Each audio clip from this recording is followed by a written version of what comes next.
하나님의 말씀은 오늘도 지난주에 이어서 자주 제기되는 질문들과 답변에 대해서 나눠보려고 합니다. 기도하겠습니다.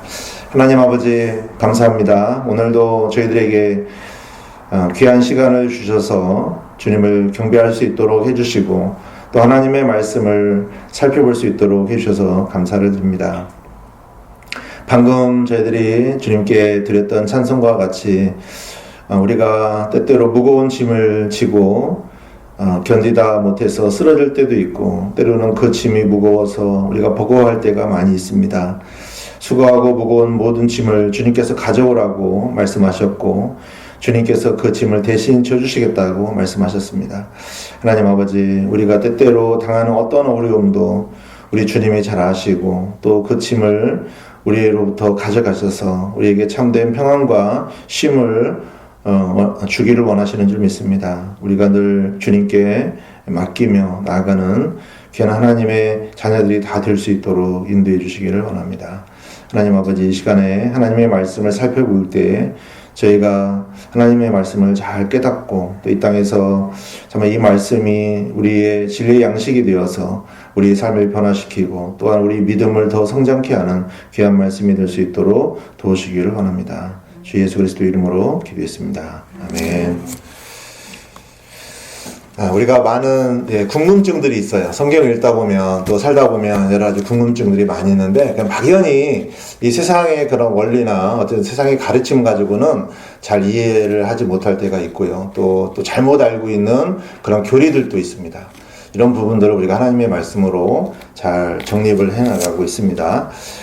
자, 이 시간에도 계속해서 이제 지난 시간에 이어서 살펴보려고 합니다. 다음 주 한 번 더 할 것 같습니다. 그러니까 오늘은 몇 가지가 또 됩니다. 여러분 잘 들으시면 좋을 것 같습니다. 자, 오늘이 한 7번째네요. 그죠? 네, 이제 오늘은 이제 존 칼빈의 예정론에 대해서 살펴보려고 합니다. 좀 자세히 공부하면 시간이 많이 걸려요. 예정론에 대해서도 몇 시간 할 수가 있는데 대략 간단하게 이제 공부하는 시간이니까 집중해서 들으시기를 바랍니다. 그 예정론에 따르면 어떤 내용이 있냐면 하나님께서는 구원받을 사람을 미리 정해 놓으셨다 이렇게 말합니다. 자, 이 교리가 정말 맞을까요? 구원받은 사람을 딱 정해 놓으셨다. 자, 그래서 구원의 그 어떤 예정론을 말합니다. 그러다 보니까 이제 보통 이제 장로교 쪽에서 그렇게 말하죠. 그래서 구원받은 사람을 정해놨다? 그러면은 당연히 구원받지 않은 사람도 정해진 겁니다. 그렇죠? 그러니까 이렇게 우리가 질문을 할 수 있는 것이죠. 만일에 어떤 사람이 이제 구원받아서 천국에 가기로 정해졌다면 또 한쪽은 어떻게 되겠습니까? 구원받지 않기로 정해졌고 지옥에 가기로 정해졌다 이겁니다. 그러니까 천국에 가기로 정해진 사람이 있고 지옥에 가기로 정해진 사람이 있다라는 거죠. 자, 이 이론이 어떻게 생겨나게 되었냐면 이제 어거스틴이라는 사람 들어보셨죠? 어거스틴이 어떻게 말하면 이제 그 로마에서 최초의 어떤 교황이라고도 볼 수 있습니다. 로마 교황, 로마 가톨릭 있잖아요. 이제 그 가톨릭의 어떤 국가적으로 공인을 해서 이제 교황이 됐잖아요. 그게 이제 주후 354년에서 430년 살았던 사람인데, 이 어거스틴의 어떤 그런 교리적인 영향이 좀 있습니다. 그러다가 이제 종교 개혁자인 존 칼빈이 이제 종교 개혁 이후에 이제 그 교리를 체계화했어요. 그래서 이제 예정론이라고 해서 이제 교리화 된 거죠. 자, 그 핵심이 아까 말씀드린 대로 구원받을 사람이 미리 정해졌다 이겁니다. 그래서 이 각 개인의 구원의 문제에 있어서는 어떤 사람에게는 선택권이 없다 이겁니다. 사람에게는 선택권이 없고 모든 것이 하나님의 주권에 의해서 그 사람의 구원이 결정되었다라고 말하는 것이죠. 자, 이 부분에 대해서 한번 살펴보도록 하겠습니다. 자, 한번 생각해 보십시오. 칼빈주의는 이제 어떤 한 사람이 있어요. 그 사람이 주 예수 그리스도를 영접하는 일이 예정되어 있다라고 가르친다는 것이죠. 예수님을 믿으면 누구나 다 구원을 받으니까. 자, 그런데요, 성경을 한번 보겠습니다. 성경 로마서 8장을 보시겠습니다. 로마서 8장. 무엇을 예정하셨는지를 한번 보겠습니다. 어떤 한 사람의 그 구원을 예정하셨는지 아니면 무엇을 예정하셨는지를 보겠습니다. 로마서 8장 29절. 자, 로마서 8장 29절 다 같이 읽겠습니다. 시작. 하나님께서 자신이 미리 아신 자들을 또한 예정하사 자신의 아들의 형상과 같은 모습이 되게 하셨나니 이것은 그분이 많은 형제들 가운데 처음 난 자가 되게 하려 하심이니라. 자, 여기서 이제 보면은요, 하나님께서 자신이 미리 아신 자들을 또한 예정하셨다 이렇게 말하는 거죠. 자, 그러니까 하나님께서 어떤 구원받을 사람을 미리 정해 놓으시고 예정하셨다 이렇게 많은 사람들이 말을 합니다. 자, 그런데 여기서 한번 문맥을 잘 보게 되면 어떤 사람의 어떤 구원에 관련된 문제라기보다는 어떤 내용이 중심적이냐면 어떤 사람이 구원을 받아서 하나님의 아들의 형상과 같은 모습이 되도록 하신다는 것을 정하셨다는 거예요. 그러니까 하나님께서는 창조 이전부터 예수 그리스도께서 이 땅에 오셔서 우리 모든 인류의 구원자가 되실 것까지도 하나님은 미리 예정을 해놓으셨겠죠. 그런데 어떤 한 사람의 구원보다는 누구든지 구원받으면 예수님의 그 형상과 같은 그런 모습이 되도록 하시겠다는 것을 정해놓으셨다는 것입니다. 자, 이것을 우리가 어디서 또 볼 수 있냐면 에베소서 1장 5절에 보시면 에베소서 1장 5절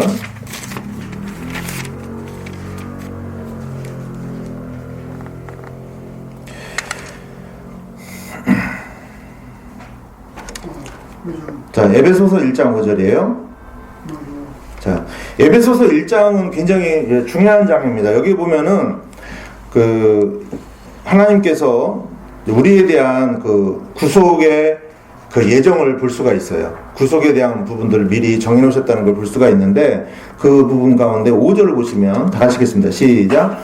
자신의 선하시고 기뻐하시는 뜻에 따라 우리를 예정하사 예수 그리스도를 통해 자신의 아이들로 입양하심으로써. 자, 여기 보세요.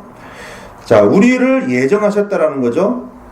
그래서 자, 어떻게 예정하셨냐면 예수 그리스도를 통해서 하나님의 자녀로 우리를 거듭나게 하셔서 하나님의 아들들이 되도록 하시겠다는 것을 예정하셨다는 겁니다. 이걸 정해 놓으셨다는 거예요.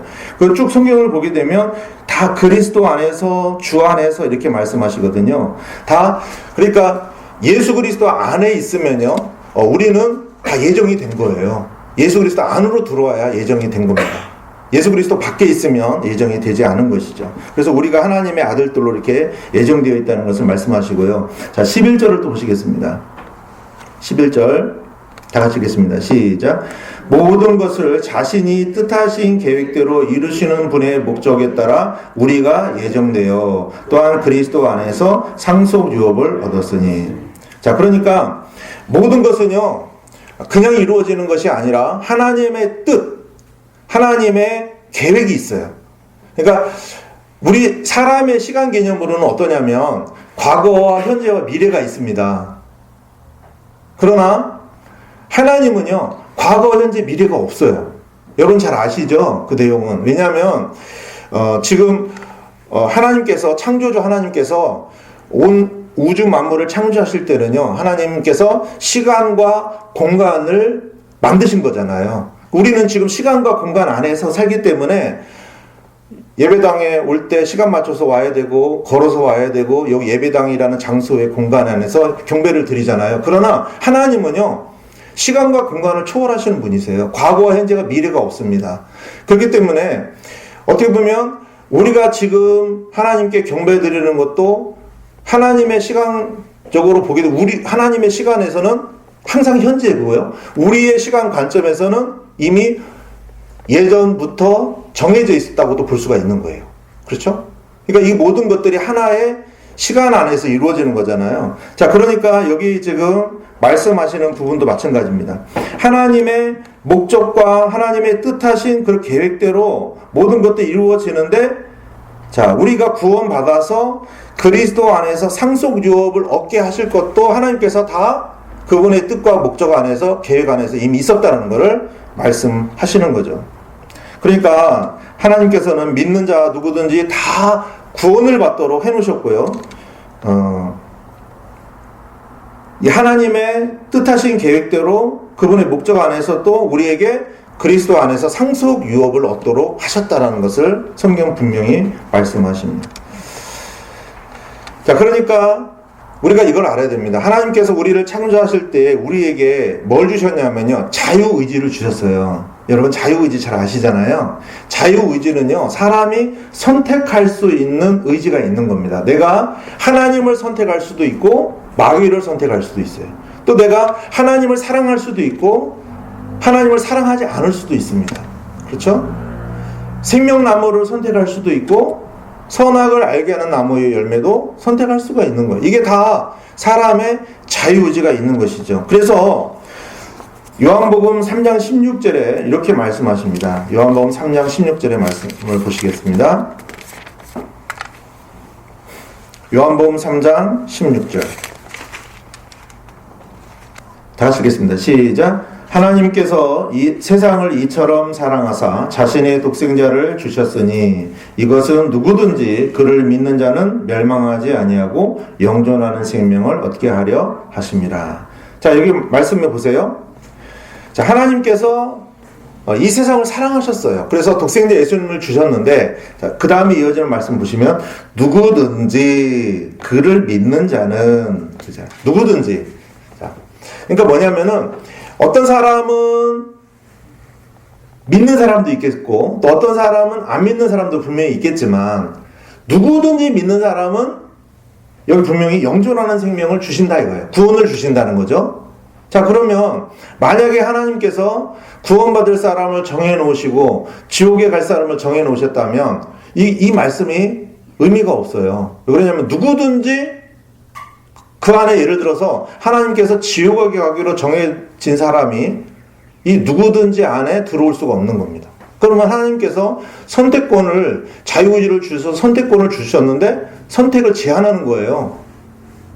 그렇잖아요. 자기가 구원받고 싶은데, 자기가 예수님을 믿고 싶은데 나는 지옥에 가기로 정해졌다면 어떻게 믿을 수 있겠습니까? 그리고 성경 앞에 요한복음 1장 분명히 12절에도 이렇게 말씀하십니다. 요한복음 1장 12절 다 같이 읽겠습니다. 시작.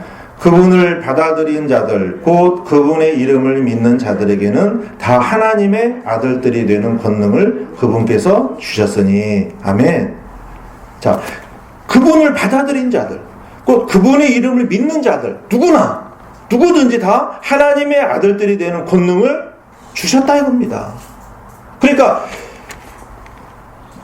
예수님을 보내셔서 누구든지 예수님의 소식을 듣고 복음을 듣고 예수님을 자기 개인의 구주로 받아들이게 되면 구원을 받을 수 있는 길을 하나님께서 이렇게 마련해 놓으셨잖아요. 약속해 주셨잖아요.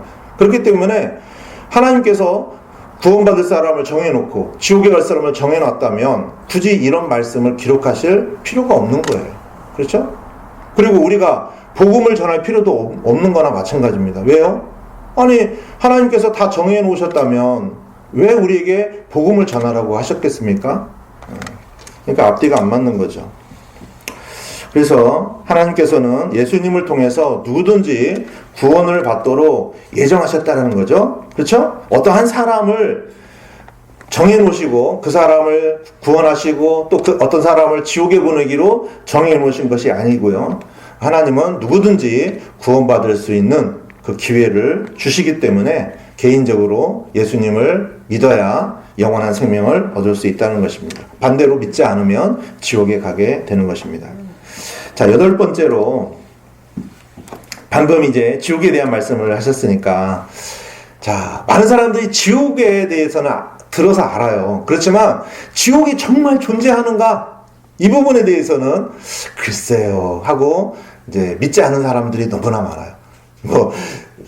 저기 지하철 타보면 막 사람들이 너무 많고 그러니까 와, 지옥철이다라고 하고, 조금만 뭔가 힘들면은 막 지옥 같다라고 하고 막 그러다 보니까 지옥이 뭔가 사람들한테 조금 어려우면 지옥이다라고 생각하는 경우가 많은데요. 그러다 보니까 지옥을 정말 안 믿어요. 그냥 상상의 장소? 좀 어렵고 힘든 뭔가 그러면 지옥이다. 또 심지어는 그냥 땅속이 지옥이야. 이렇게 쉽게 생각하는 경우도 있습니다.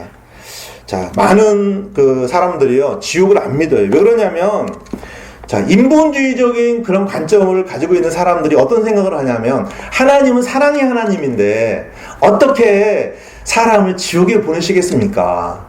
자, 이러한 생각에서 나온 게 여호와의 증인들이에요. 여호와의 증인 창시자가 러셀이라는 사람이잖아요. 이 러셀이 어느 날, 이제, 주일학교 때 교회에 갔다 오는데, 그 당시에는 이제 처음에는 교회 다녔죠. 근데 어떤 할아버지가 오더니, 애야, 이리 와보라. 어디 갔다 오냐? 교회 갔다 옵니다. 너 정말 지옥 믿냐? 그러니까 러셀이, 지옥이 있잖아요. 그래가지고 이 할아버지가요, 야, 사랑의 하나님이 무슨 지옥을 어떻게 만들어 놓고 사람을 지옥 보내시겠냐? 지옥은 없어. 지옥은 그냥 무덤이야. 지하세계야. 이렇게 말한 것을 듣고 이 러셀은 그때부터 지옥은 없는 거구나 생각해서요, 성경에요 나오는 그 지옥을 다 어떻게 바꿨냐면 지하세계 무덤이라고 다 바꿔버렸어요. 그래서 여호와의 증인들은요, 지옥을 안 믿습니다. 그렇잖아요? 자, 이렇게 사람들이요, 지옥을 안 믿을 뿐만 아니라 오늘날 교회에서도 마찬가지입니다. 교회에서도 지옥 설교를 하잖아요. 그럼 사람들 교회 안 옵니다. 교회에서 지옥 설교를 해. 그러면서 교회 안 와요. 그래서 목사들도요, 이 지옥 설교를 잘 안 합니다.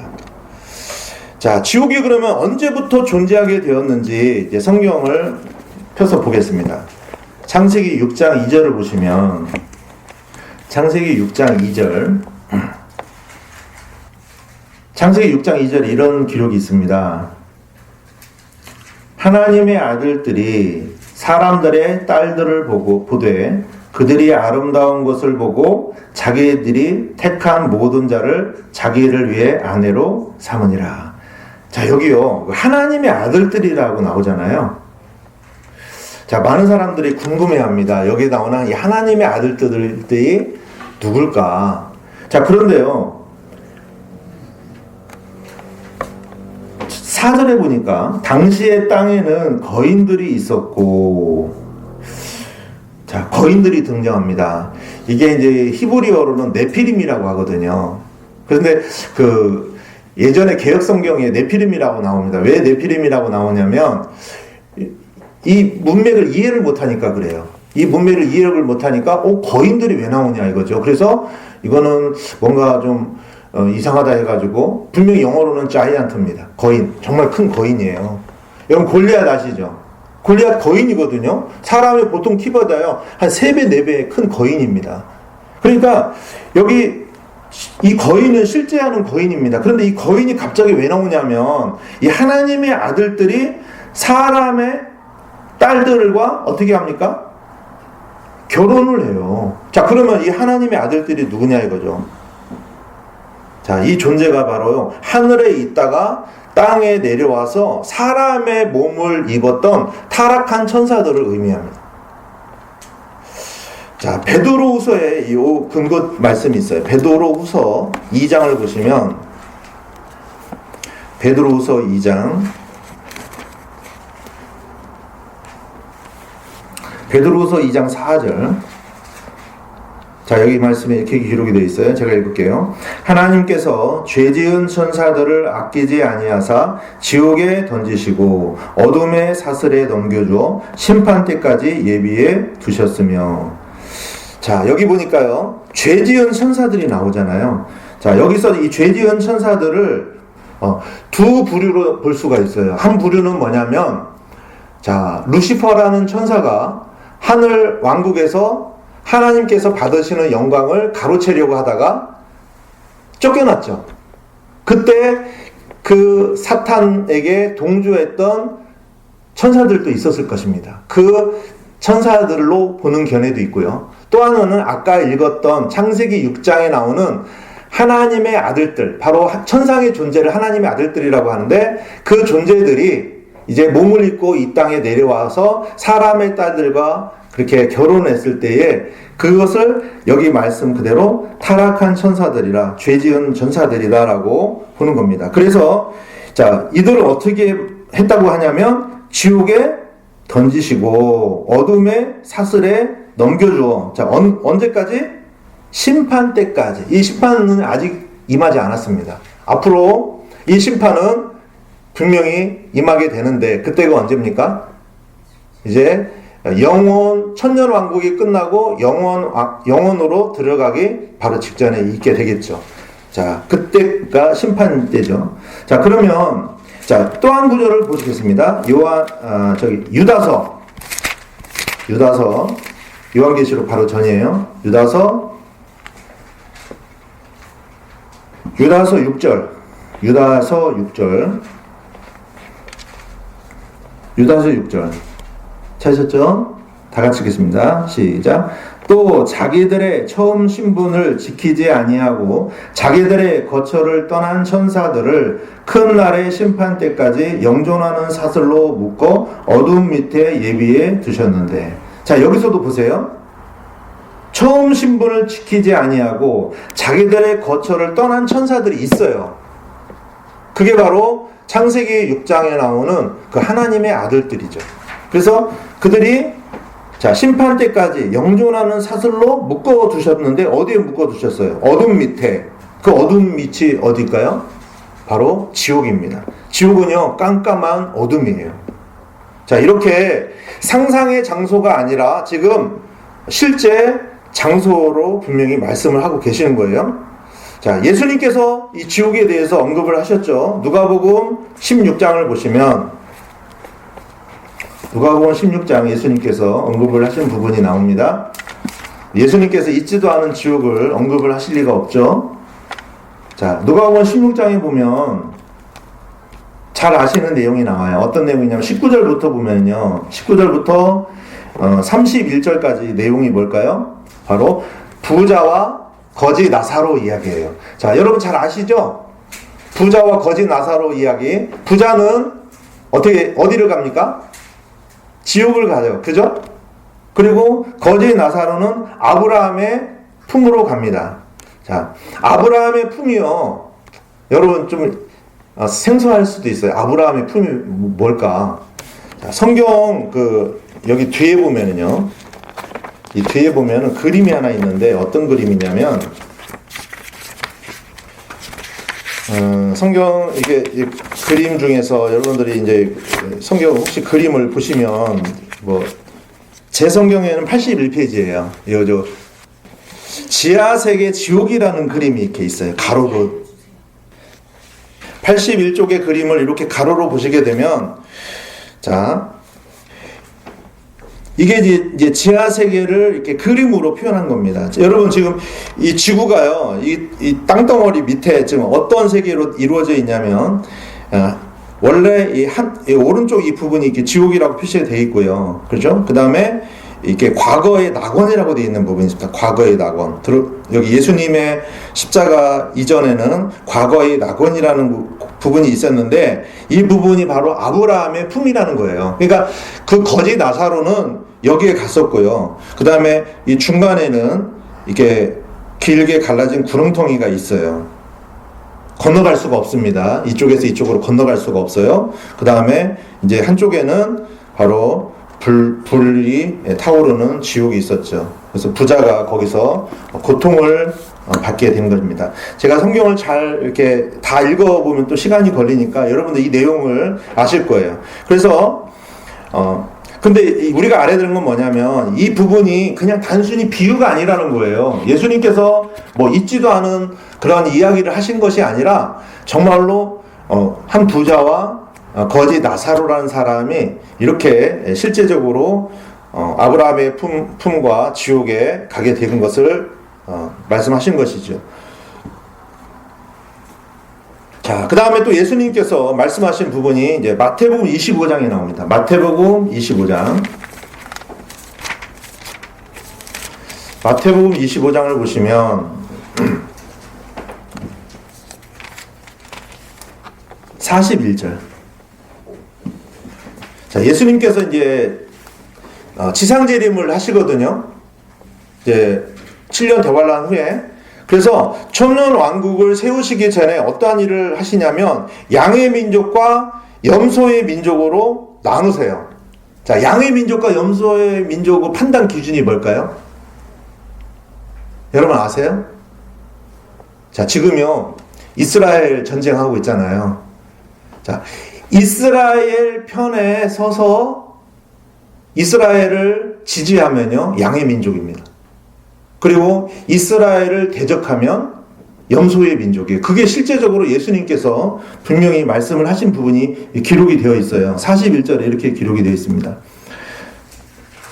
그때 그가 왼쪽에 있는 자들에게도 이르되 저주를 받은 자들아 너희는 내게서 떠나 마귀와 그의 천사들을 위해 예비된 영존하는 불에 들어가라. 지금 누구한테 말하는 거냐면 염소 민족으로 분류된, 그러니까 이스라엘을 돕지 않은, 자, 예수님께서 분명히 지금 말씀하시는데 뭐라고 말씀하시냐면 자, 저주받은 자들아 너희는 내게서 떠나 마귀와 그의 천사들을 위해 예비된 영존하는 불에 들어가라.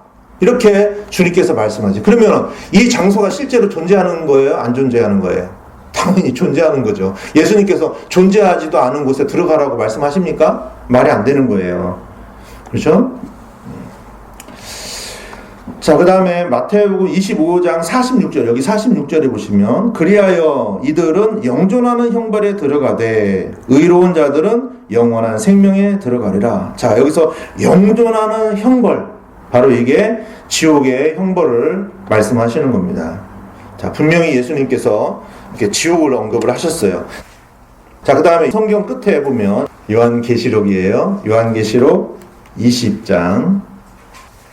요한계시록 20장 11절에서 15절. 자, 여기에 뭐가 나옵니까? 흰 왕좌 심판이 나오는데 쭉 읽어보시면 생명책에 기록되지 않은 사람들은 어떻게 되냐면 14절에 보니까 사망과 지옥이 불호수에 던져졌더라. 이것이 둘째 사망이니라. 누구든지 생명책에 기록된 것으로 드러나지 않은 자는 불호수에 던져졌더라. 자, 여기 지옥, 불호수 나오죠. 자, 이게 진짜로 나중에 이제 심판 후에 결정돼서 그 생명책에 기록되지 않은 자들이 다 거기에 들어간다라고 말씀하십니다. 자, 이렇게 성경에 이 외에도요, 예수님께서 말씀하신 또 구절들이 많아요. 이 말씀들에서 예수님께서 친히 지옥에 대해서 존재하기 때문에 말씀하신 것이죠. 그렇죠? 네. 자, 이 정도로 말씀을 드리겠습니다. 그래서 지옥은요, 이 사람의 몸이 가는 게 아니잖아요. 지옥은 뭐가 가요? 예수님을 통해서 구원받지 않은 혼이 가는 겁니다. 혼. 그래서 혼은요, 고통은 있지만 불에 타요, 안 타요? 안 탑니다. 영원히 안 타요. 아니, 그냥 이 몸은 어때요? 몸은 불에 타면 없어지잖아요. 재로 다 됩니다. 그러나 혼은 안 죽어요. 그래서 이 혼이 바로 지금 이 지구가 얼마나 뜨겁습니까, 속이? 자, 혼이 바로 이 땅 속에 그 감옥에 가게 되는 겁니다. 바로 성경에 기록되는 그 장소죠. 자, 그 다음에 이제 9번째로, 자, 궁금해하는 것 중 하나는 뭐냐면, 예수님에 대해서요. 예수님이 이 땅에 몸을 입고 오셨을 때, 예수님이 어떠한 모습이셨을까?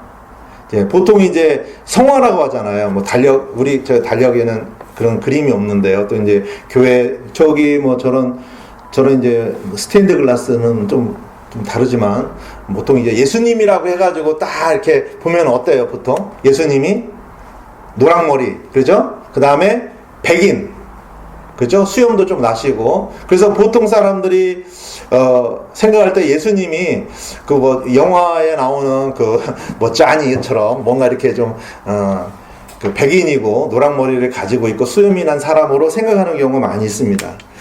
예수님이 되게 잘생기신 분으로 묘사가 되고 있죠. 그러나 성경에는 어떻게 기록이 되었는지 한번 보시겠습니다. 이사야서 53장 보시면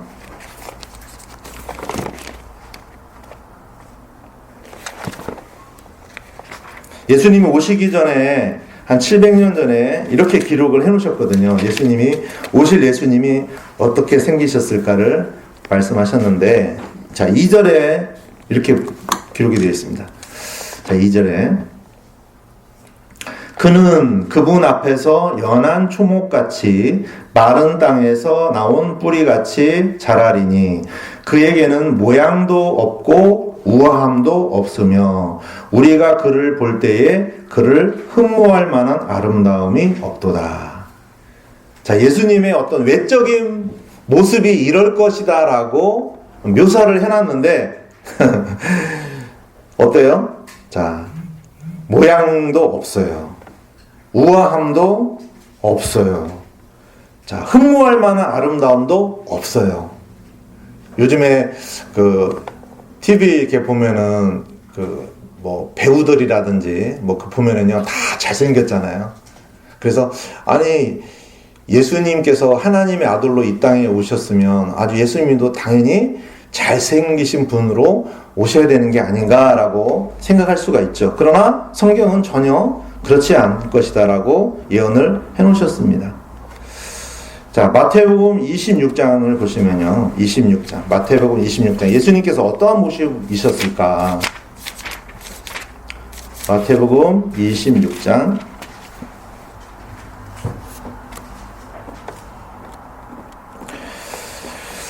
26장 48절에 보니까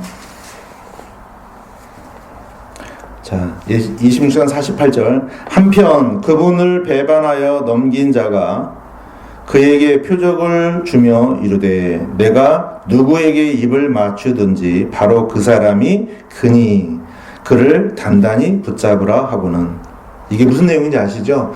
이제 가룟 유다가 이제 대제사장들에게 예수님을 은 30에 팔았잖아요. 자, 그런데 제자들이 이렇게 모여 있습니다. 아니, 이게 여러 명이 지금 제자들이 가룟 유다까지 하면은 12명이잖아요. 지금 제자들이 이렇게 모여 있는데 예수님이 어떤 분이신지 눈으로 딱 드러났으면은 뭐 이런 입맞춤의 사인을 할 필요가 있어요, 없어요? 없죠. 그냥 예수님이 누군지 딱 보고 아, 저 사람이 예수님이구나 하고 딱 데리고 가면 되는데 지금 가룟 유다가 누가 예수님인지 모르니까 그 자기가 입맞추는 사람을 잡아가라 이겁니다. 보통 이제 성화 같은 데 보면은 뭐 예수님 뒤에 후광이 있어요. 후광.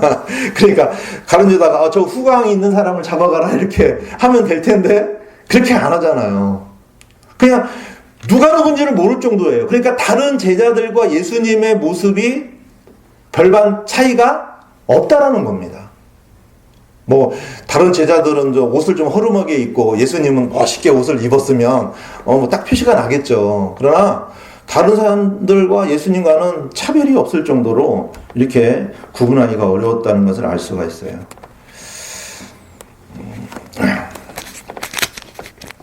요한복음 8장 한 구절만 더 보세요. 요한복음 8장 자, 요한복음 8장 59절 자, 여기 보니까요.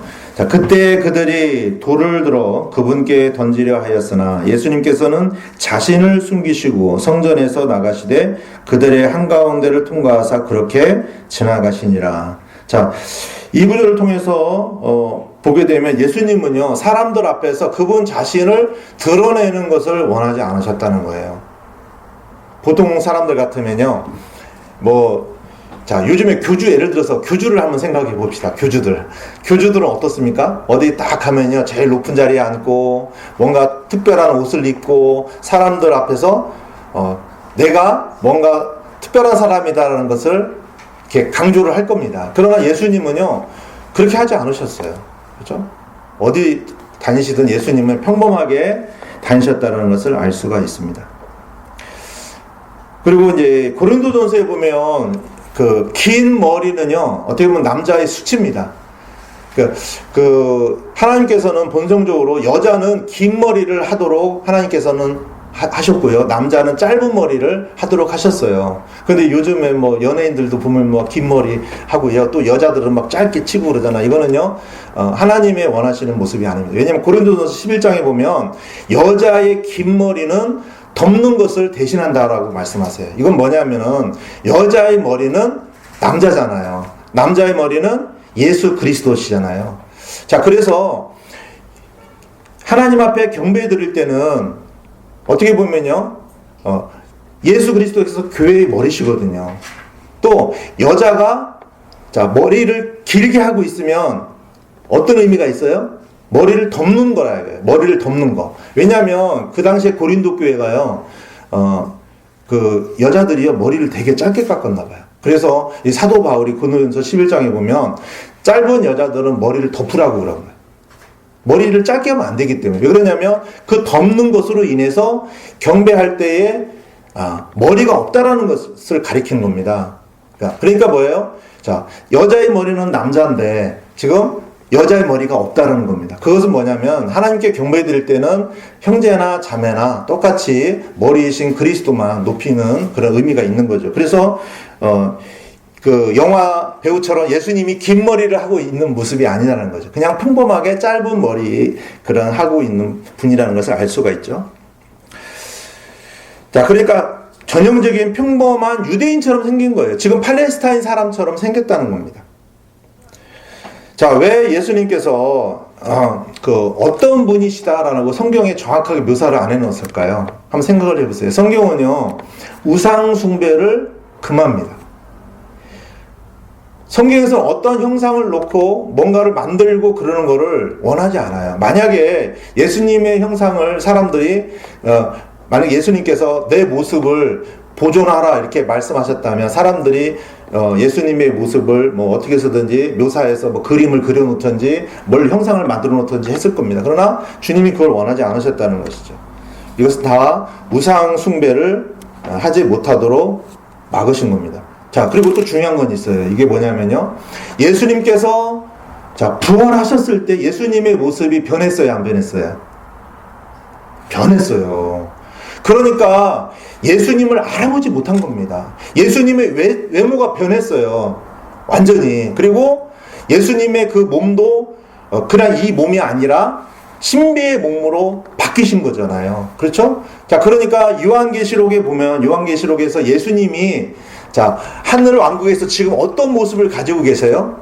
당연히 이 땅에서 가지고 계셨던 모습하고는 완전히 다른 거예요. 그러니까 사실 성경에 나오는 예수님 그 몸을 입고 오셨을 때 그 어떤 모습을 가지고 있느냐는요, 뭐 그것을 가지고 어떤 모습일 거다 그게 논하는 자체가 사실 큰 의미는 없어요. 왜냐하면 지금 하늘에 계신 예수님, 나중에 흰말 타고 예수님께서 재림하실 때 그 모습은요, 이루 말할 수 없이 영광스러운 모습입니다. 아멘. 그 모습이 우리가 앞으로 변화돼서 입을 모습이에요. 우리도 그렇게 변화됩니다. 생각해 보세요. 지금 이렇게 나이 먹고 쭈글쭈글하고 뭐 교통사고 나서 몸도 상해하고 이런 모습으로 우리가 뭐 그대로 변화돼서 영원히 살 것 같습니까? 아니에요. 우리는요, 신비의 몸으로 천사와 같은 영광스러운 모습, 예수님의 부활과 같은 그런 영광스러운 모습으로 변화되는 겁니다. 그렇기 때문에 이 땅에 보이는 어떤 물질적인 그런 형상, 이런 모습은 아무 의미가 없어요. 그래서 우상 숭배와 같이 그런 것을 할까봐 성경에서는 그런 것들을 언급을 하지 않으셨다는 것을 알 수가 있습니다.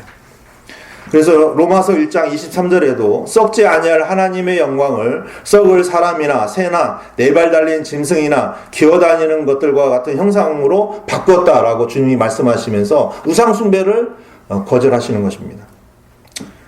잘 아시죠? 하나님께서 싫어하시는 게 뭐예요? 우상 숭배입니다. 그래서 우리는 어떠한 눈에 보이는 어떠한 그 예수님을 우리가 뭐 생각하면서 믿는 게 아니잖아요. 그렇죠? 우리는 보이지 않는 하나님, 보이지 않는 예수님, 그러나 셋째 하늘은 분명히 계신 하나님을 우리가 믿는 것입니다. 다음 이어서 이제 10번째입니다. 10번째는 뭐냐면 부활절에 대한 거예요. 이 부활절에 대한 내용도 우리가 좀 알아야 합니다. 자, 이 부활절은요, 기독교계에서 가장 엄숙하게 준수되는 절기 중에 하나입니다. 이제 곧 있으면 또 크리스마스인데, 제가 크리스마스에 대해서도 좀 할 거예요. 자, 이 부활절에, 자, 예수님의 부활을 기념한다라고 해서, 이제 뭐, 계란도 먹고 하잖아요. 그런데 이 부활을 영어로 뭐라고 하냐면, resurrection이라고 하거든요. resurrection. 그러면은, 부활절을 리저렉션 데이라고 해야 됩니다. 그래야 그게 맞는 말이잖아요. 그러나 이 부활절을 영어로 뭐라고 하냐면 이스터 데이라고 합니다. 이스터 데이.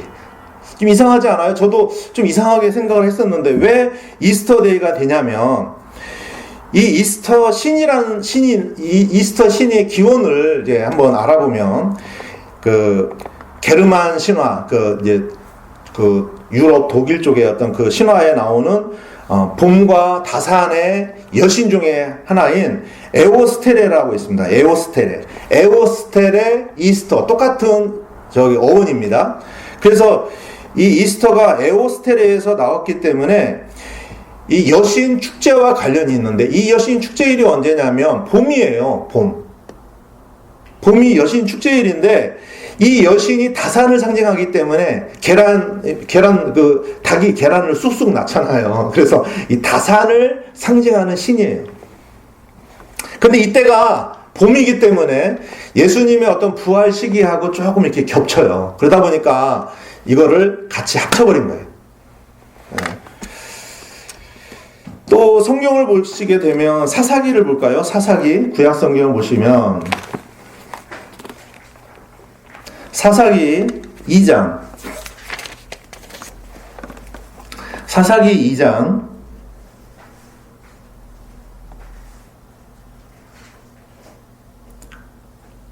11절에서 13절인데 13절을 보시면 그들이 주를 버리고 바알과 아스다롯을 섬겼으므로 이스라엘 사람들이요 하나님을 버리고 이 우상 숭배를 했다는 겁니다. 바알과 아스다롯. 근데 이 바알은요 태양신을 상징합니다. 아스다롯은 여신, 달신을 상징해요. 태양은 남자신 바알로 돼 있고요. 그 다음에 달은 여자신 아스다롯으로 돼 있어요. 아스다롯. 자, 아스다롯, 오스테레. 비슷하잖아요. 아스다롯, 오스테레. 다 이렇게 여신 이름이 다 이렇게 서로 연결이 되어 있어요. 그래서 우리가 뭘 할 수 있냐면 예수님은요, 태초부터 계신 하나님이시잖아요. 그렇기 때문에 예수님께서 만약에 이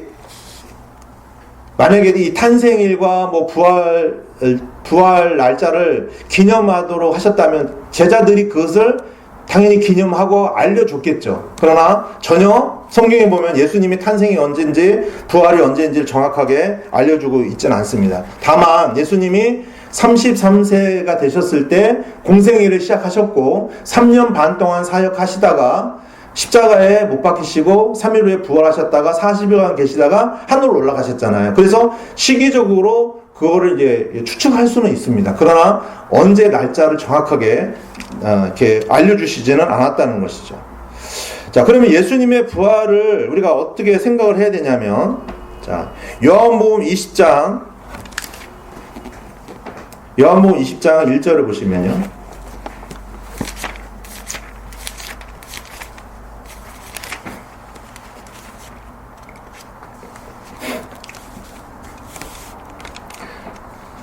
요한복음 20장 1절에 보니까 이렇게 기록이 되어 있어요. 주의 첫날 일찍 아직 어두울 때에 막달라 마리아가 돌무덤에 와서 돌이 돌무덤에 옮겨진 것을 보고, 자, 여기 그 주님의 부활의 그 시점이 언제냐면 주의 첫날이에요. 주의 첫날이 언제예요? 안식 후 첫날이잖아요. 안식일이 제일 마지막 날입니다. 안식일이 유대인으로 따지면 언제냐면 금요일 오후 6시부터 토요일 오후 6시까지잖아요. 그러니까 토요일 오후 6시가 지나서 지금 우리 시간으로 따지는 겁니다. 그러면 일요일 새벽이에요. 새벽. 그러니까 지금 여기 이때가 일요일 새벽. 여기 일찍 아직 어두울 때니까 새벽이잖아요. 자, 그러니까 일요일 날 새벽에, 그러니까 주의 첫날이 맞는 거죠. 주의 첫날. 우리가 지금 달력에 보면은요, 일요일이 시작 첫날입니다. 그렇죠? 그래서 일, 월, 화, 수 이렇게 돼 있잖아요. 썬데이가 일요일이고요. 그래서 일요일 날 주의 첫날 예수님이 부활하셨다는 거죠. 자, 그렇다면 자, 우리가 지금요, 유대인들은 안식일이 주의 마지막 날에 모여서 이렇게 했잖아요. 그러나 지금 우리는요, 일요일, 바로 주의 첫날, 주님의 부활하신 것을 기념하고요. 그래서 주의 첫날 우리가 모여서 주님을 경배합니다. 또 주님의 만찬을 하죠. 그래서 제자들도 보게 되면, 이제, 주의 첫날에 모여서 빵과 잔을 나눴던 것을 알 수가 있습니다. 그렇죠? 자, 그렇다면 예수님께서 마태복음 12장 40절에 보면 예수님이 하나의 표적을 말씀하시면서 요나의 표적을 말씀하셨죠? 그러면서 3일 밤낮 요나가 물고기 뱃속에 있었던 것처럼 사람의 아들도 3일 밤낮을 무덤에 있을 것이다. 이렇게 말씀하셨잖아요. 자, 그러면 예수님께서 십자가에 못 박히신 시점은 언제예요, 그러면? 3일 밤낮을 빼면 수요일이 되는 거예요, 수요일. 그렇죠?